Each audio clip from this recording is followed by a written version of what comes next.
Hello everyone, welcome back to the Taj classes.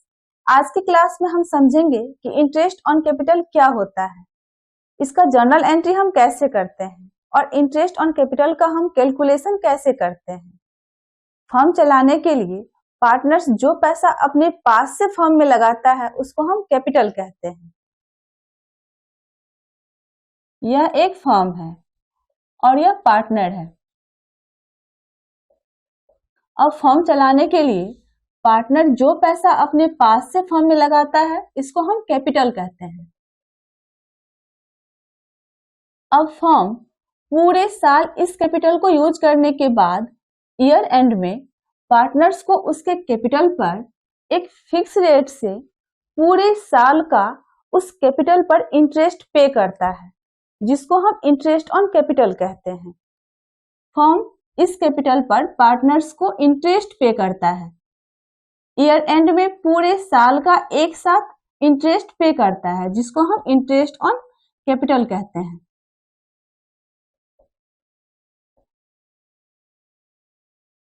अब किस rate of interest से firm partner को उसके कैपिटल पर इंटरेस्ट पे करेगा, यह पार्टनरशिप डीड में दिया हुआ रहता है। अगर पार्टनरशिप डीड में इंटरेस्ट ऑन कैपिटल के बारे में कुछ भी नहीं दिया है तो फर्म पार्टनर को उसके कैपिटल पर कोई इंटरेस्ट ऑन कैपिटल पे नहीं करेगा। पार्टनर्स को इंटरेस्ट ऑन कैपिटल फर्म तभी देगा जब पार्टनरशिप डीड में इसके बारे में दिया हुआ होगा। इंटरेस्ट ऑन कैपिटल फर्म के लिए एक्सपेंस होता है और एक्सपेंस को हम डेबिट करते हैं। जब हम जर्नल एंट्री बनाएंगे तो हम इंटरेस्ट ऑन कैपिटल को डेबिट करेंगे। यहाँ पे हो जाएगा interest on capital account debit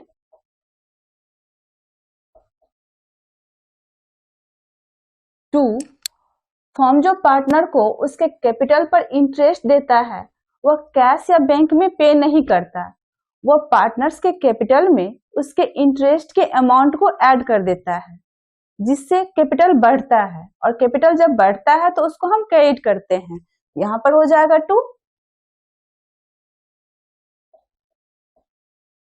partners capital account. अगर फिक्स्ड कैपिटल मेथड से हम कैपिटल अकाउंट बनाए हैं तो यहाँ पर हो जाएगा टू करेंट अकाउंट।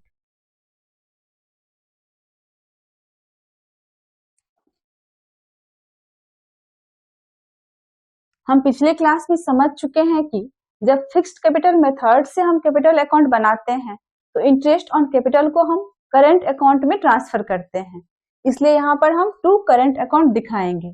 और फ्लक्चुएटिंग कैपिटल मेथड से अगर हम कैपिटल अकाउंट बना रहे हैं तो यहाँ पर हो जाएगा टू पार्टनर्स कैपिटल अकाउंट। अब किसी भी एक्सपेंस को क्लोज करने के लिए उसको हम प्रॉफिट एंड लॉस अकाउंट में ट्रांसफर कर देते हैं।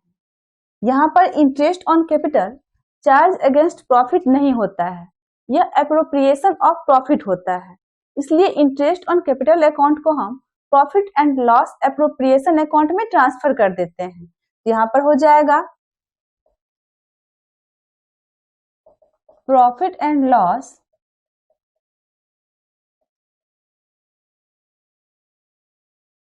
एप्रोप्रिएशन अकाउंट डेबिट टू, यहाँ पर इंटरेस्ट ऑन कैपिटल डेबिट है, इसको हम क्रेडिट करके इसको हम क्लोज कर देंगे। यहाँ पर हो जाएगा इंटरेस्ट ऑन कैपिटल अकाउंट।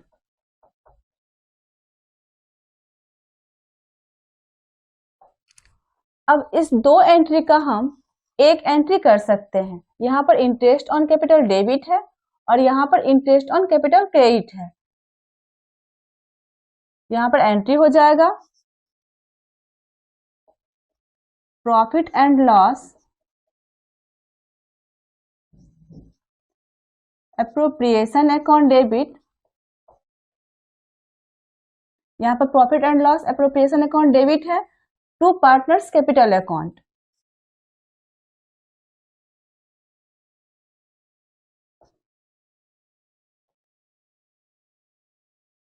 या करेंट अकाउंट। अब हम calculation of interest on capital समझते हैं।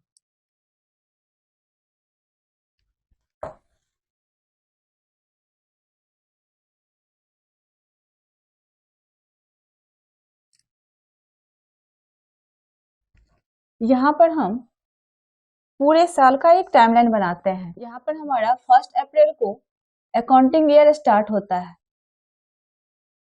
अप्रैल, मई,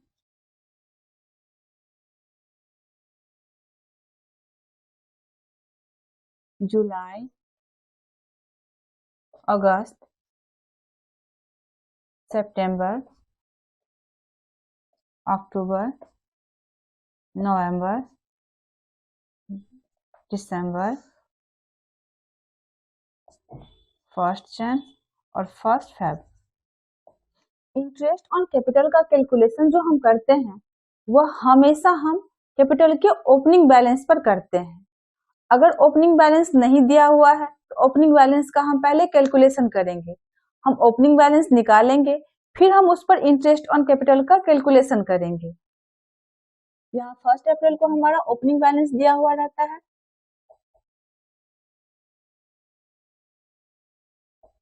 और इस कैपिटल को फर्म पूरे साल यूज करता है और ईयर एंड में 31 मार्च को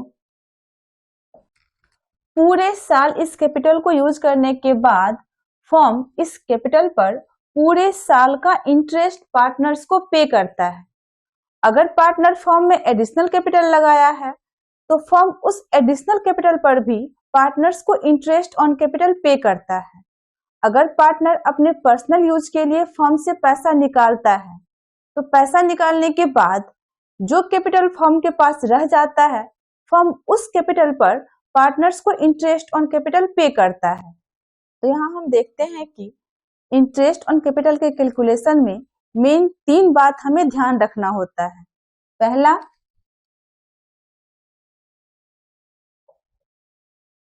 ओपनिंग बैलेंस ऑफ कैपिटल।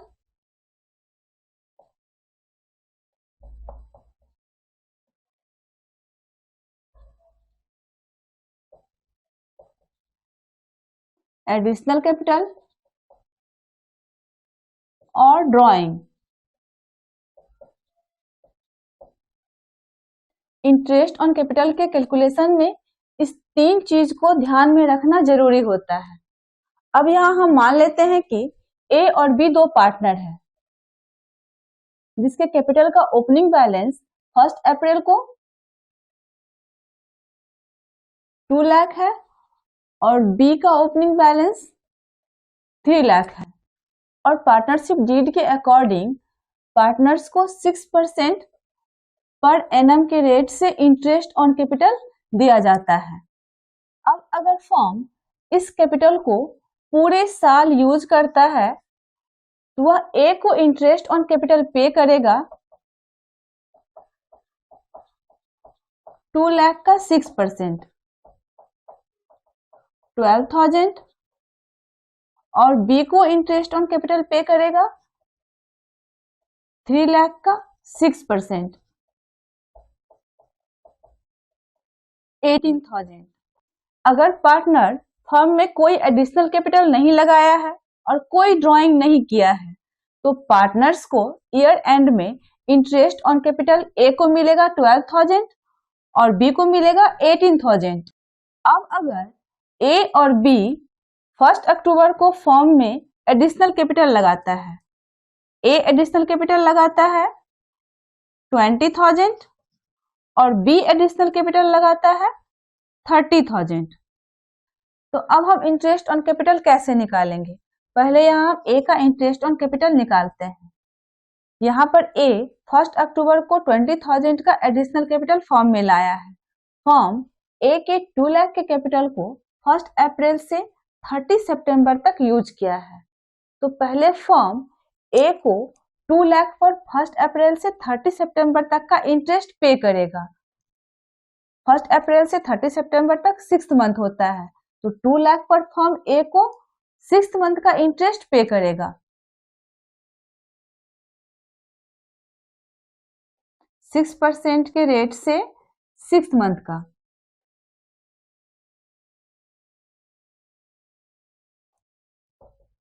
$6,000।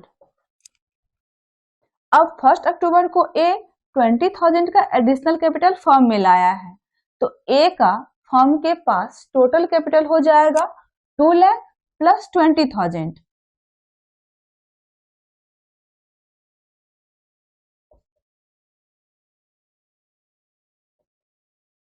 2,20,000।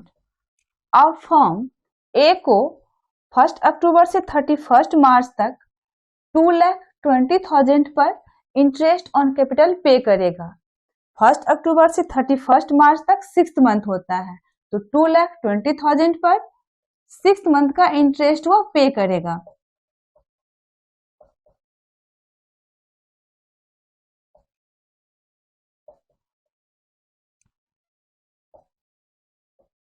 $6,600। ए को वह टोटल इंटरेस्ट ऑन कैपिटल पे करेगा 12,600। इस तरह फर्म ए को 2 लाख पर 6th मंथ का इंटरेस्ट पे करेगा, और जब ए एडिशनल कैपिटल फर्म में ले आता है तो एडिशनल कैपिटल को ऐड करने के बाद आगे के 6th मंथ का इंटरेस्ट ऑन कैपिटल वह 2,20,000 पर पे करेगा। इस तरह ए को total interest on capital 12,600 firm पे करेगा। अब हम बी का इंटरेस्ट ऑन कैपिटल निकालते हैं। बी 1 अक्टूबर को 30,000 का एडिशनल कैपिटल फर्म में लाया है। फर्म बी के 3 लाख के कैपिटल को 1 अप्रैल से 30 सितंबर तक यूज किया है, तो फर्म पहले बी को 3 लाख पर 1 अप्रैल से 30 सितंबर तक 6th मंथ का इंटरेस्ट ऑन कैपिटल पे करेगा। यहाँ पर बी को 3 लाख पर 6% के रेट से 6th मंथ का इंटरेस्ट ऑन कैपिटल पहले वो पे करेगा।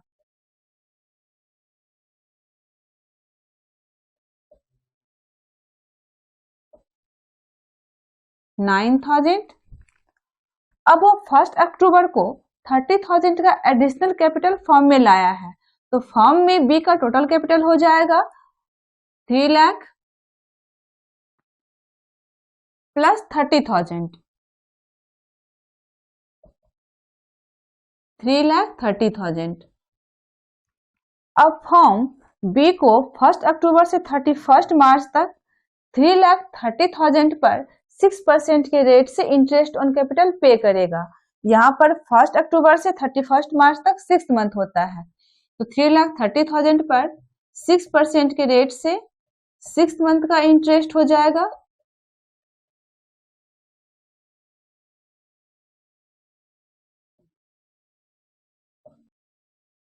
9,900। टोटल वो 18,900 पे करेगा। अब इसी क्वेश्चन में ए और बी 1 जनवरी को ए 60,000 और बी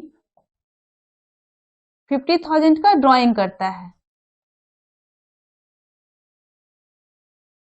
अपने पर्सनल यूज के लिए फर्म से ए 60,000 निकालता है और बी 50,000 निकालता है।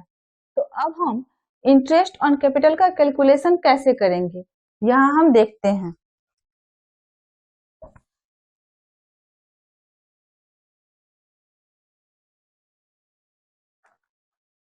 यहाँ पर हम पहले ए का इंटरेस्ट ऑन कैपिटल निकालेंगे।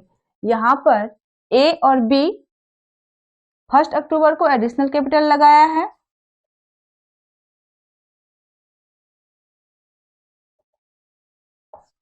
ए 20,000 का और बी 30,000 का, और 1 जनवरी को ए 60,000 का ड्राइंग किया है और बी 50,000 का।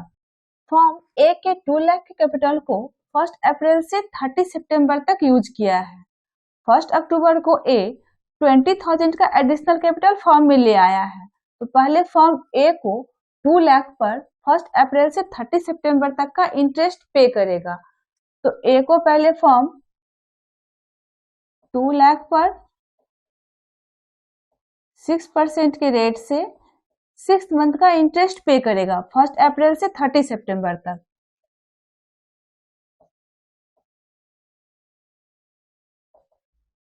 $6,000। अब ए 1 अक्टूबर को 20,000 का एडिशनल कैपिटल फर्म में लाया है, तो फर्म के पास ए का टोटल कैपिटल हो जाएगा 2,00,000 प्लस 20,000, 2,20,000।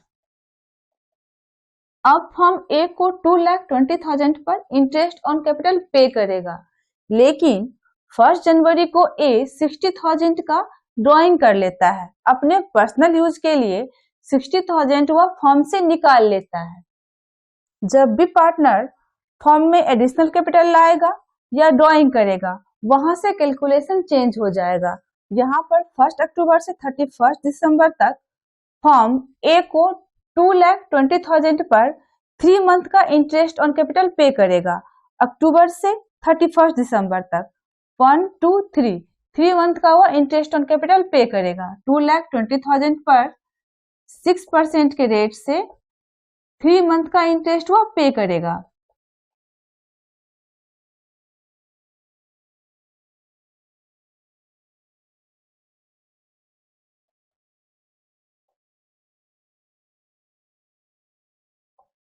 $3,300। अब 1 जनवरी को ए फर्म से 60,000 का ड्रॉइंग कर लेता है। ए अपने पर्सनल यूज के लिए फर्म से 60,000 निकाल लेता है। तो यहाँ पर 1 जनवरी को फर्म के पास ए का कैपिटल रह जाएगा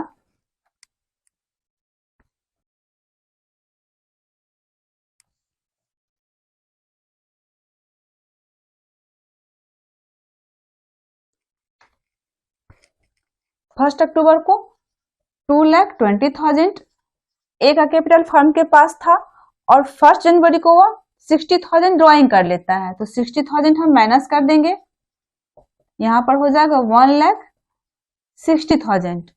अब फर्म 1,60,000 पर ए को 1 जनवरी से 31 मार्च तक का इंटरेस्ट ऑन कैपिटल पे करेगा। 1,60,000 पर 6% के रेट से वह 3 मंथ का इंटरेस्ट ऑन कैपिटल पे करेगा।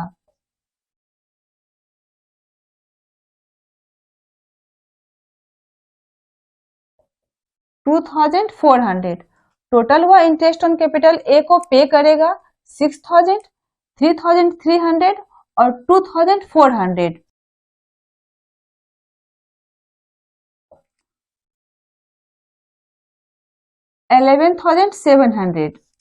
$11,700 इंटरेस्ट ऑन कैपिटल फर्म ए को पे करेगा। अब हम बी का इंटरेस्ट ऑन कैपिटल निकालते हैं। यहाँ बी के 3 लाख के कैपिटल को फर्म 1 अप्रैल से 30 सितंबर तक यूज किया है। तो पहले 6 मंथ का interest on capital firm B को 3 लाख पर पे करेगा। 3 लाख का 6% के रेट से 6 मंथ का इंटरेस्ट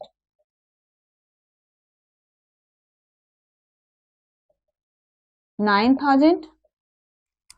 और 1 अक्टूबर को बी 30,000 का एडिशनल कैपिटल फर्म में लाया है। तो फर्म के पास बी का कैपिटल हो जाएगा 3 लाख प्लस 30,000, 3,30,000। 3,30,000 पर 6% के रेट से 3 मंथ का फर्म बी को इंटरेस्ट ऑन कैपिटल पे करेगा, क्योंकि 1 जनवरी को बी 50,000 का फर्म से ड्रॉइंग कर लिया है। अपने पर्सनल यूज के लिए फर्म से 50,000 निकाल लिया है। यहाँ पर 3 मंथ का हम इंटरेस्ट ऑन कैपिटल निकालेंगे।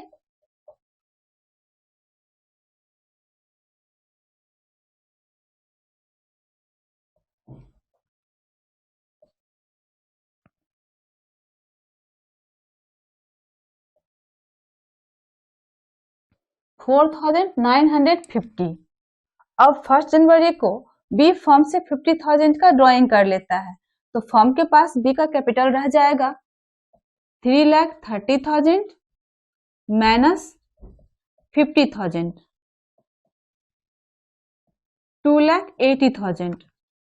अब फर्म बी को 1 जनवरी से 31 मार्च तक 2,80,000 पर 6% के रेट से 3 मंथ का इंटरेस्ट पे करेगा।